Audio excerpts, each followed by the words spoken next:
Hello everyone. अभी इसके पहले हम लोग लाइव प्रोसेस पढ़ रहे थे, थोड़ा सा ही पढ़े, थोड़ा सा स्टार्ट किए, लेकिन कुछ कारणों से वो वीडियो पूरा अपलोड नहीं हो पाया। तो आज हम फिर कम बैक करते हैं। और लाइव प्रोसेस के बारे में मैंने उस दिन आपको बताया था कि all those process which happens and which are necessary, happens की बातें छोड़ दीजिए, which are necessary for surviving our life. अब लाइव प्रोसेस का सबसे पहला पॉइंट जो आपको पढ़ना है, इसके पहले मैं एक चीज आपको बता दूं कि ऑलरेडी आपको व्हाट्सएप ग्रुप में पूरे चैप्टर का पीडीएफ दे दिया गया है, तो उसको आप नोट्स बनाना शुरू कर दीजिए। बाकी कहीं प्रॉब्लम हो तो आप ग्रुप में भी पूछ सकते हो।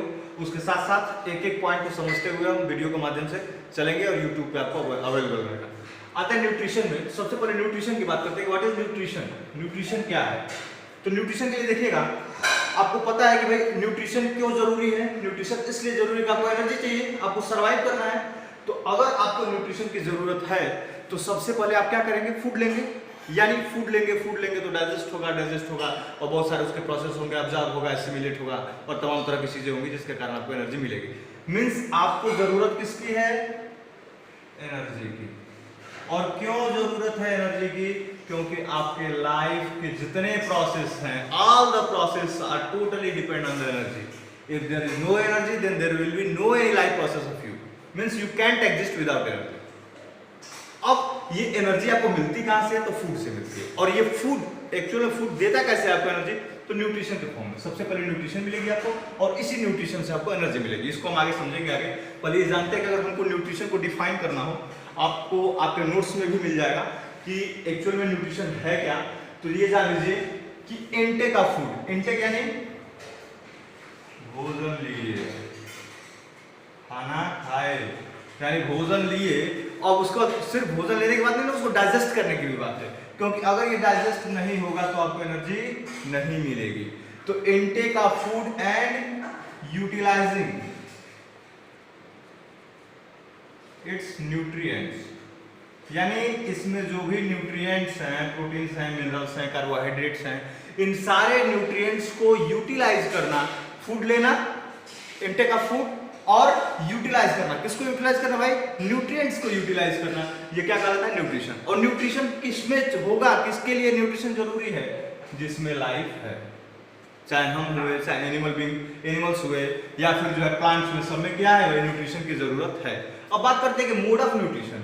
न्यूट्रिशन का मोड क्या है, क्या क्या फॉर्म्स हैं, मतलब किस किस तरीके से न्यूट्रिशन लिविंग थिंग्स को मिलता है। सबसे पहले बात करते हैं ऑटोट्रॉफ। देखिएगा, मोड ऑफ न्यूट्रिशन के हिसाब से इसको दो पार्ट में डिवाइड किया गया है, ऑटोट्रॉफ और हेटेरोट्रॉफ। ये आप ऑलरेडी इससे परिचित होंगे कि ऑटोट्रॉफिक क्या होते हैं भाई। ऑटोट्रॉफिक वो होते हैं जो अपना फूड क्या करें?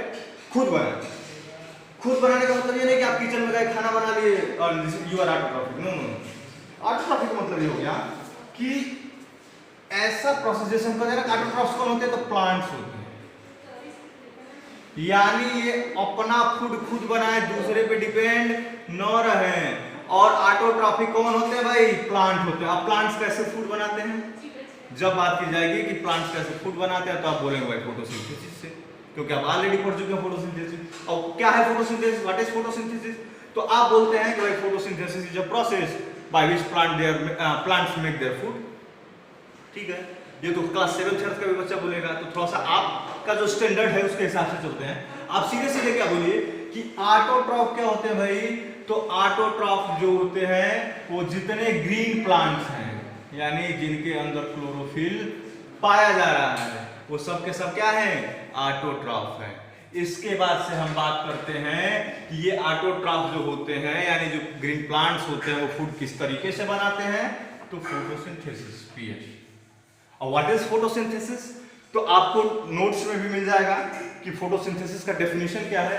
आप सिंपल तरीके से जो उसका रिएक्शन है, जैसे आप लिखते हो ना reaction 6CO2 + 6H2O in the presence of light and chlorophyll they make glucose C6H12O6, यानी ग्लूकोज और ऑक्सीजन को क्या करते हैं? रिलीज करते हैं। ये ऑक्सीजन एनवायरनमेंट में आता है, फिर आप रेस्पिरेट करते हो तो यही ऑक्सीजन जो है आप कंज्यूम करते हो, यूज करते हो। ये तो खैर डिटेल अभी रेस्पिरेशन में भी हम आगे पढ़ेंगे कि हमारे और इनके बीच में रेस्पिरेशन का क्या बॉन्डिंग है। पहले इसको जानते हैं कि अगर हमको ये डिफाइन करना होगा कि भाई फोटोसिंथेसिस क्या है, तो सीधे सीधे बताइए। In this process plant take CO2, कहां से लिए भाई? इन्वायरमेंट से। यानी plant take CO2 from the environment. Water, water के साथ एक चीज और जोड़ लीजिए, क्या? मिनरल्स। यानी plant take CO2 from the environment, water and mineral from the soil. यानी क्या क्या लिए भाई, CO2 लिए, वाटर एंड मिनरल्स लिए, और क्या किए, in the presence of light and chlorophyll. In the presence of light यानी सनलाइट और क्लोरोफिल के प्रेजेंस में क्या बनाया, ग्लूकोज बनाया और ऑक्सीजन को रिलीज किया। इसका मतलब सीधे सीधे आप एक लाइन में बोल सकते हो कि plant take CO2 from the environment, water and mineral from the soil, and in the presence of light and chlorophyll they make their food in the form of glucose and release oxygen in the environment. This process is known as photosynthesis. आया समझ में? अब देखिए, अब आगे बढ़ते हैं। उसके पहले एक चीज थोड़ा सा और जान लीजिए, ये जो ग्लूकोज होता है, अभी आप 9th में भी पढ़े होंगे कि कंडक्टिव टिश्यू क्या होता है, जाइलम और फ्लोएम।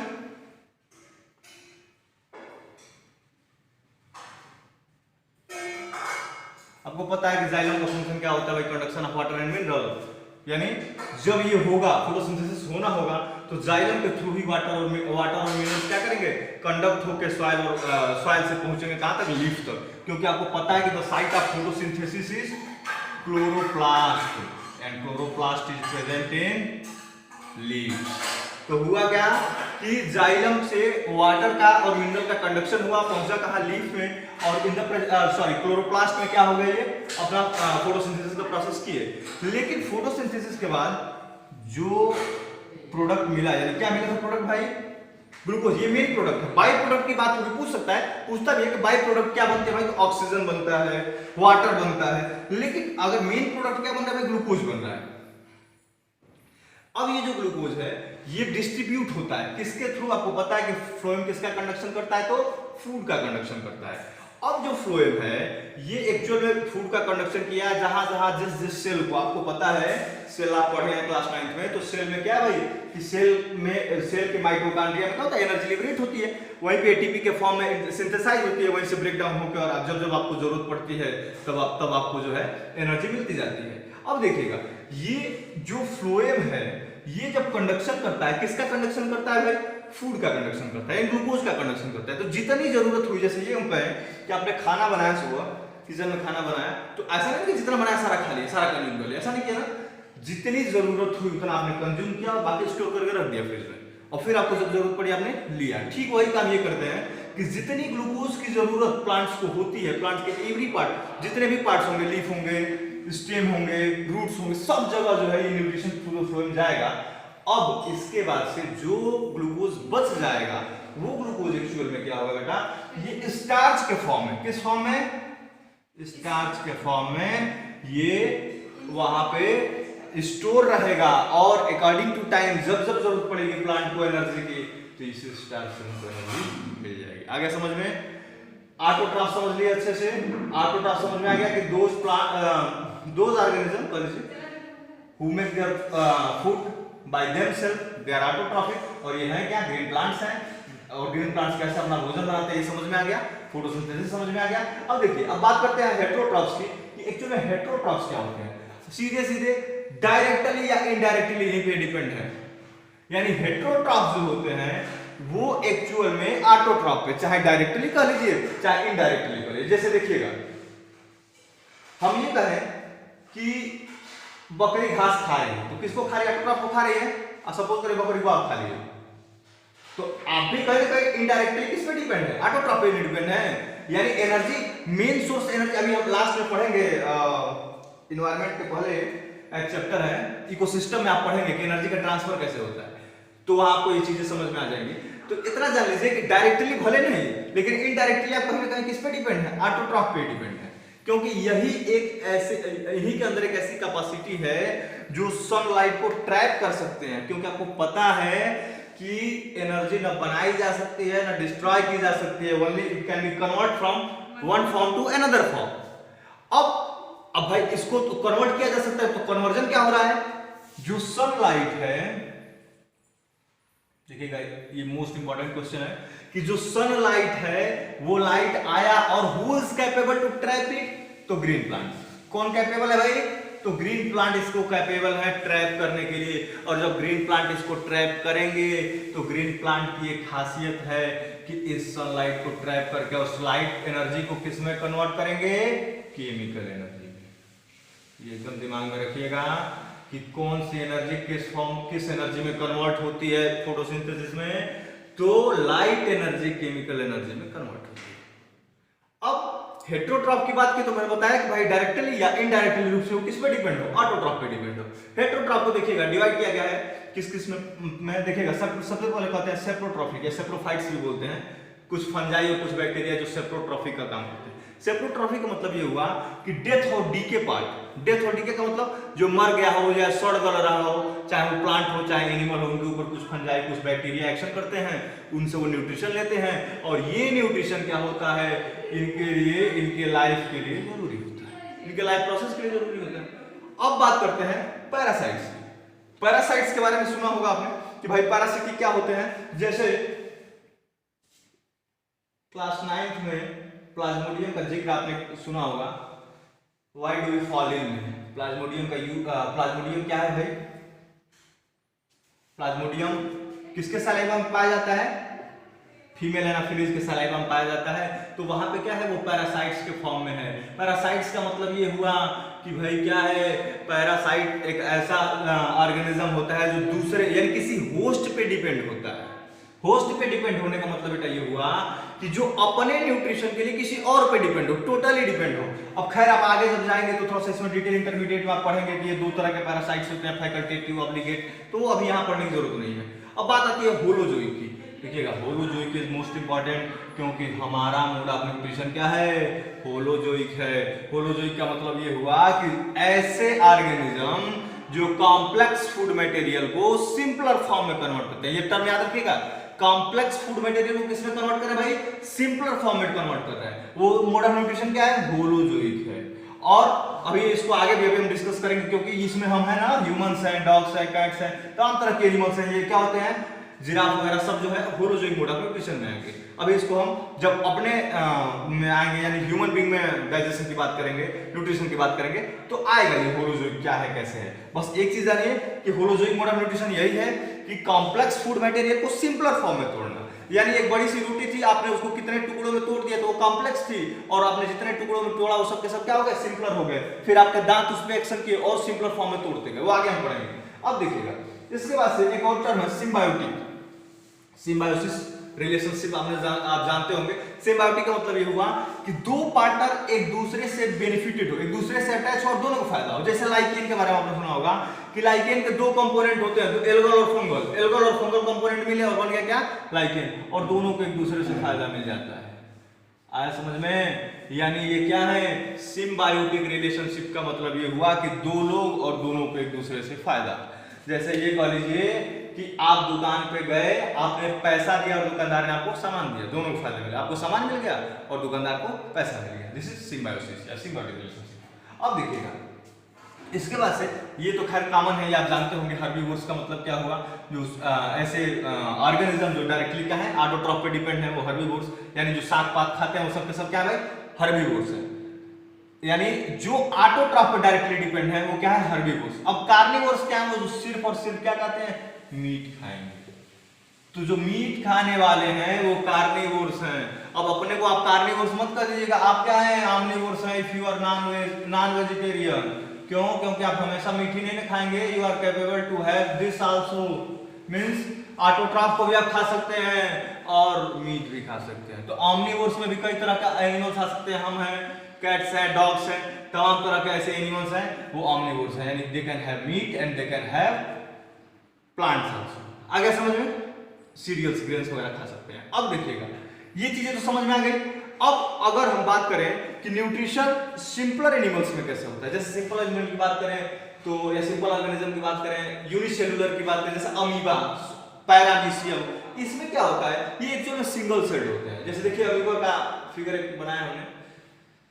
अमीबा देखिएगा एक्चुअली बोर्ड छोटा है, छोटे में सारा मैनेज करना है तो थोड़ा सा मैनेज करिए, क्योंकि ये जो होम क्वारंटीन है थोड़ा सा सबके लिए कष्टदायी है। अब देखिएगा अमीबा में क्या होता है बेटा कि अमीबा में सूडोपोडी, देखिए एक टर्म है सूडो, सूडो जहां शब्द आ जाए, सूडो टर्म जहां आ जाए वहां आप समझ लीजिएगा सूडो मतलब झूठा, फाल्स। यानी अपोडिया, यानी इसका मतलब ये है कि it has a pseudo leg, एक झूठा लेग जो इसके एक्चुअल में रियल में लेग तो है नहीं, यानी चलने में भले सहायता करता है, मूवमेंट में भले सहायता करता है, लेकिन रियल में इसका लेग नहीं है। अब देखिएगा ये जो सूडोपोडिया है, सूडोपोडिया के हेल्प से क्या करते हैं, फूड को ट्रैप करते हैं, पकड़ते हैं। इनके पास कोई एक स्पेशल आर्गन नहीं होता है, यानी माउथ और एनस इनके पास नहीं होता है। अब ये क्या करते हैं, सूडोपोडिया से फूड को पकड़ते हैं जब, तो ये फूड यहाँ इनकी बॉडी रप्चर हुई और ये फूड इंटर किया। जब फूड इनकी बॉडी के अंदर इंटर करता है तो इसके चारों तरफ एक फूड वैक्यूल बन जाता है फूड के। अब इस फूड वैक्यूल की एक खासियत होती है कि इसमें डाइजेस्टिव एंजाइम होते हैं और ये डाइजेस्टिव एंजाइम सारे फूड को डाइजेस्ट कर देते हैं। जब ये डाइजेस्ट करते हैं तो क्या होता है भाई, डाइजेस्ट करेंगे, आपको पता है डाइजेशन हो जाएगा, एक ही सेल है, कोई जगह ट्रांसपोर्ट होना नहीं है। धीरे धीरे जब ट्रेस अमाउंट में मान लीजिए वेस्ट प्रोडक्ट कहीं बना, अब ये जो वेस्ट प्रोडक्ट बन रहा है, कई बार फूड पार्टिकल ये धीरे धीरे वेस्ट प्रोडक्ट थोड़ा सा जब ज्यादा कलेक्ट हो गया, तो जैसे आप waste product time to time discharge करते हो, वैसे ये क्या करता है कि एक जगह कहीं किनारे पे इसकी वॉल रप्चर हो जाती है और सारे वेस्ट प्रोडक्ट बाहर निकल जाते हैं। ठीक इसी तरह से पैरामीशियम में भी होता है। पैरामीशियम आपको पता है कि कुछ इस टाइप का स्ट्रक्चर है, आप कहते हो कि चप्पल नुमा स्ट्रक्चर है पैरामीशियम। पैरामीशियम में यही है कि माउथ पाया जाता है बेटा, और इस पे हेयर लाइक स्ट्रक्चर पाई जाती है जिसको हम बोलते हैं सीलिया। और पैरामीशियम क्या करता है कि सीलिया के हेल्प से फूड पार्टिकल को इनगल्फ करता है। सेम इनगल्फ करने के बाद सारी प्रोसेस की जो है पैरामीशियम की वो अमीबा की तरह जो है होती है, यानी जैसे डाइजेशन न्यूट्रिशन अमीबा में हो रहा है, सारे तरीके जो है ये क्या बोलते हैं पैरामीशियम में वैसे ही होते हैं। आ गया समझ में? इतने में किसी को कोई प्रॉब्लम नहीं है ना? ठीक है, नेक्स्ट वीडियो में हम बात करेंगे न्यूट्रिशन इन ह्यूमन बीइंग के बारे में, यानी हमारे अंदर न्यूट्रिशन कैसे होता है, हमारे अंदर डाइजेशन कैसे होता है, फिजिकल डाइजेशन, केमिकल डाइजेशन, तमाम चीजें। लेकिन इसके पहले आप एक काम करिए कि नोट्स तो बिल्कुल कंप्लीट कर लीजिए। स्कूल स्टार्ट होने से पहले आपका नोट्स इस चैप्टर का कंप्लीट होना चाहिए। और जितना हम पढ़ ले रहे हैं, यहाँ प्रॉब्लम होगी तो मैं फिर एक बार डिस्कस करूंगा जरूर क्लास में। जहां भी दिक्कत होगी आपको पूरी लाइफ प्रोसेस में, मैं डेफिनेटली उसको मेंशन करूंगा, आप निश्चिंत रहिए, मैं डिस्कस करूंगा। लेकिन हाँ, इसको समझने की कोशिश करिए। कोई प्रॉब्लम हो तो ग्रुप में भी आप पूछ सकते हो। और धीरे धीरे सारे प्रोसेस, हमारे लाइफ प्रोसेस में जितनी चीजें अभी तो हम छोटी चीजें जाने, इसके बाद से डाइजेशन, फिर आगे रेस्पिरेशन, तमाम तरह की चीजें, ब्लड सर्कुलेशन, सारी चीजें पढ़ेंगे। Okay, thank you.